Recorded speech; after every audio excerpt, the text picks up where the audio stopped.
Hey, maybe they're booking planes. You never know. Yeah, how many offerings is Uber going to do now? Start booking planes. No, you're right, but that's it. Everything to connect to everything else. Scary is an all-in-one you know travel app, right? Yep. Super app. So you book your Uber to the airport where you took your flight from the Uber app to Uber to the hotel that you stayed in. Exactly. Right?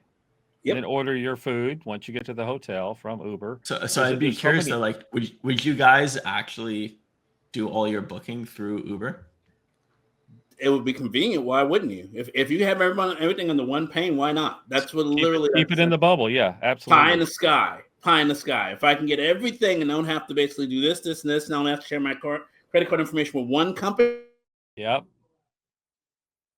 I know who to go out. And that's the thing, and that's what Elon's doing. He wants to do it, and it'll be interesting. You heard it here.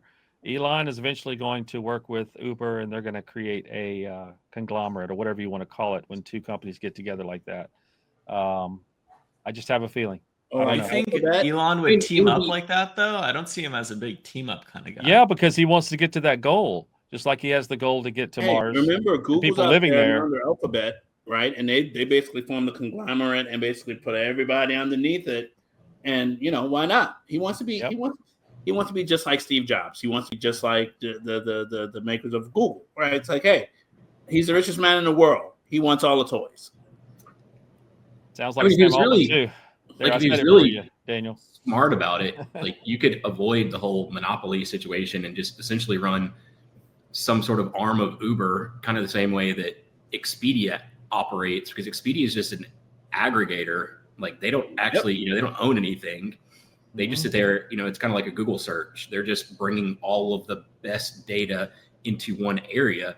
So, yeah, I mean, he could realistically, given his experience with Expedia, he could realistically, if he runs it right, bring more of an aggregator thing into that particular app. You'd have to get those individual entities to buy in, which is always the key.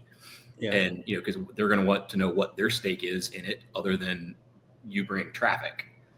And so, you could realistically pull that off, but if you add AI to that whole mix, and let's say, for example, you got a plane, your plane's delayed, the Uber that you had that's going to be bringing you to your hotel, since the plane's delayed, it can actually let the Uber know that's going to be late, so they know either to be there or not, or if they can pick up more routes. In the meantime, your food that you were going to order, basically every time you go out of town, you always order from this particular place. When you're in this town, they literally just aggregate all the data and it's like, hey, do you want to do that? One button, basically convenient.